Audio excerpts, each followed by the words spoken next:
Students, good morning all of you. आज हम पढ़ेंगे फिराक गोरखपुरी द्वारा रचित रुबाइयाँ। जिस तरह से हिंदी भाषा में छंद होते हैं, ठीक उसी तरह से उर्दू और फ़ारसी का भी रुबाइयाँ भी एक छंद की तरह ही होता है।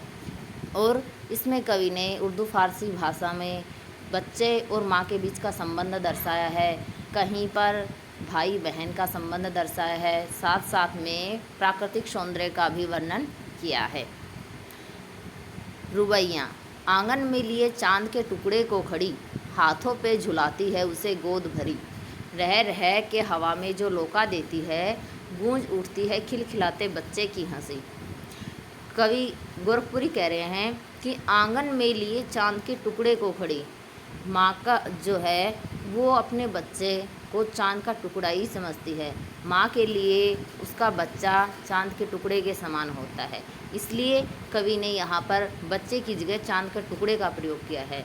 कवि कह रहे हैं कि एक माँ अपने बच्चे को आंगन में लिए खड़ी है, हाथों पे झुलाती है उसे गोद भरी। उसने उसे गोद में ले रखा है और कभी कभी वो उसे हाथों से झुला रही है, हिला रही है। रह रह के हवा में जो लोका देती है, गूंज उठती है खिलखिलाते बच्चे की हंसी। कवि कह रहे हैं कि रह रह के यानी कि बीच बीच में बार बार वो उस बच्चे को हवा में लोका देना, उछाल देना, कि ऊपर हवा में उछाल देती है। यानी कि जब वो उसे गोद में हिला रही है तो बीच बीच में वो उसे ऊपर हवा में भी उछाल देती है। गूंज उठती है खिलखिलाते बच्चे की हंसी, और जब ऐसा करती है तो बच्चा खिलखिलाकर हंसने लगता है। सारे आंगन में उसकी हंसी गूंज उठती है। देखो, कवि कह रहा है कि एक माँ अपने बच्चे को आंगन में लिए खड़ी है, और माँ चांद का टुकड़ा का है माँ के बच्चे को, क्योंकि बच्चा माँ के लिए चांद का टुकड़ा ही होता है। और वो उसे अपनी गोद में भरकर उसे अपने हाथों से खिला रही है। बीच बीच में खिलाती हुई वो उसे ऊपर हवा में उछाल देती है, और जैसे ही वे उसे हवा में उछालती है तो बच्चे की जो खिलखिलाने की हंसी है, उससे सारा आंगन में वो गूंज उठती है। नहला के छलके निर्मल जल से, उलझे हुए गेसुओं में कंघी करके, किस प्यार से देखता है बच्चा मुँह को, जब घुटनियों में लेके है पिन्हाती कपड़े। अब देखो दूसरे में क्या कह रहा है कवि कि नहला के छलके निर्मल जल से, माँ अपने बच्चे को निर्मल जल से, स्वच्छ जल से उसे नहलाती है, उलझे हुए गेसुओं में कंघी करके। और गेसु का अर्थ होता है बाल, कि वो उसके उलझे हुए बालों में कंघी करती है, उसके बाल बनाती है। किस प्यार से देखता है बच्चा मुँह को, जब घुटनियों में लेके पहनाती है कपड़े। यानी कि नहलाने के बाद उसके बालों में कंघी करती है, उसे कपड़े पहनाती है। जब वो उसे अपने घुटनियों में, बच्चा जो छोटा होता है तो बार बार नहलाते हैं, उसे कपड़े पहनाते हैं तो दौड़ता है, इसलिए माँ उसे अपने बच्चों को घुटनों में ले रखी है, उसे पैरों के बीच में खड़ा करके फिर उसे कपड़े पहना रही है। और जब ऐसा करती है तो उसका बच्चा अपने माँ के मुंह को बहुत ही प्यार से देखता है। यानी कि माँ और बेटे का आपस का जो प्यार का संबंध है वो दर्शाया है, कि जब माँ अपने बच्चे को नहलाती है, खिलाती पिलाती है, तो बच्चा भी उसे किस प्यार से देखता रहता है।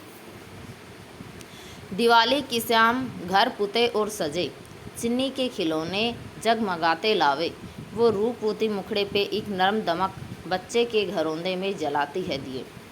अब देखो तीसरी रुबाई में कवि ने दिवाली का जिक्र किया है।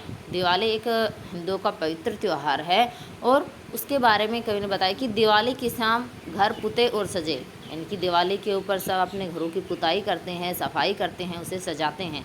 इसलिए कहा है कि दिवाली के समय सबके घर पुते हुए और सजे हुए सुंदर दिखते हैं।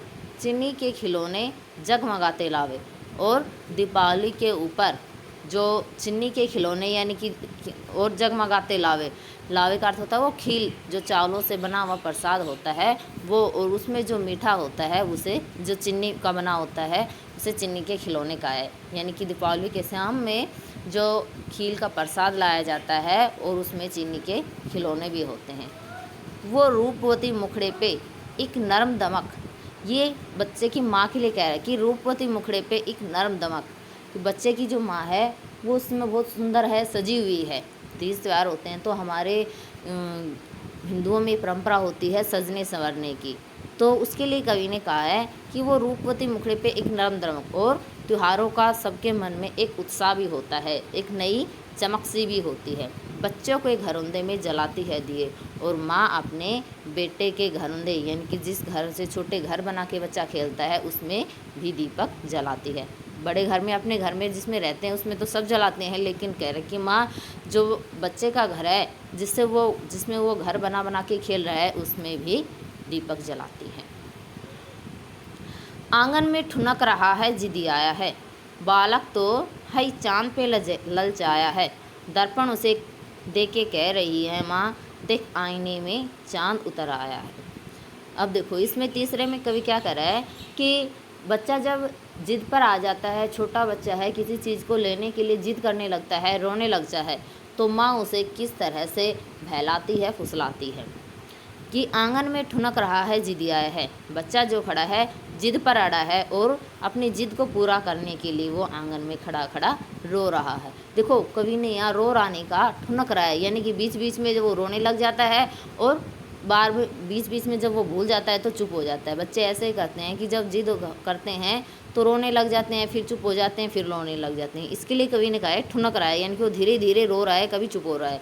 तो वो अपनी जिद पर खड़ा है। उसे किस चीज़ की जिद कर रहा है कि बालक तो हई चांद पे ललचा है, यानी कि उसने चांद को लेने की जिद कर रखी है और उसके लिए वो आंगन में खड़ा खड़ा रो रहा है। दर्पण उसे देख के कह रही है, माँ देख आईने में चांद उतर आया है। यानी कि जब वो चांद को लेने की जिद करता है तो माँ उसे किस तरह से समझाती है, किस तरह से बहलाती है कि उसे दर्पण देकर, शीशा देकर कहती है और शीशे में चांद को दिखा देती है और कहती है कि देखो शीशे में ही चांद उतर कर आ गया है। यानी कि बच्चा जब चांद को लेने की जिद करता है तो उसकी माँ उसे वास्तव में चांद नहीं देती, तो उसे दर्पण दिखा देती है, शीशा दिखा देती है और उसमें चांद को दिखाकर कहती है कि देखो अपने शीशे में ही चांद उतर कर आ गया है। रक्षाबंधन की सुबह रस की पुतली, छाई है घटा गगन की हल्की हल्की, बिजली की तरह चमक रहे हैं लच्छे, भाई के है बांधती चमकती राखी। इसमें लास्ट जो रुबाई है इसमें कवि ने भाई और बहन के रिश्ते का जिक्र किया है कि रक्षाबंधन की सुबह रस की पुतली या बहन के लिए कहा गया है कि उसके लिए, उसके मन में अपने भाई के लिए बहुत प्रेम होता है और रक्षाबंधन के दिन बहुत सारा उसके मन में उत्साह भी होता है कि वो अपने भाई के हाथ में राखी बांधेगी। जैसे ही रक्षाबंधन की सुबह होती है तो बहन बहुत खुश होती है। छाई है घटा गगन की हल्की हल्की, और रक्षाबंधन का जो त्यौहार है वो सावन के महीने में आता है और सावन में बादल छाए रहते हैं, बारिश होती रहती है, तो उसके लिए कवि ने कहा है कि छाई है घटा गगन में हल्की हल्की। रक्षाबंधन की सुबह बहन बहुत खुश हो रही होती है और आकाश में बादल छाए हुए हैं और बिजली की तरह चमक रहे हैं लच्छे, भाई के है बांधती चमकती राखी। जब बादल छा रहे होते हैं तो उसमें बिजली भी चमकती है, तो और उसी तरह से चमक रहे हैं लच्छे, यानी कि जैसे बादलों में घटाओं में बिजली चमकती है उसी तरह से बहन के भी अपने भाई के हाथ में जो राखी बांधती है उसके लिए कहा है लच्छे, यानी कि वो भी चमकती हुई राखी अपने भाई के हाथों में बांधती है। एक बार फिर से देखेंगे इसको। रक्षाबंधन की सुबह रस की पुतली, छाई है घटा गगन की हल्की हल्की। रक्षाबंधन की जो सुबह होती है उसमें बहन बहुत खुश होती है क्योंकि उसे अपने भाई के हाथों में राखी बांधनी होती है। छाई है घटा गगन की हल्की हल्की। रक्षाबंधन का त्यौहार सावन के महीने में आता है और सावन में ज़्यादातर बादल छाए रहते हैं, बारिश होती है और बिजली की तरह चमक रहे हैं लच्छे, भाई के है बांधती चमकती राखी। जिस तरह से आकाश में घटाओं में बिजली चमकती है उसी तरह से भाई के हाथों में राखी चमकती है और उस चमकती हुई राखी को बहन अपने भाई के हाथों में बांधती है। आपको इस चैप्टर का हिंदी अनुवाद अपनी नोटबुक में करना है। अगर आपको कोई दिक्कत हो मेरे से क्लियर करें। ओके।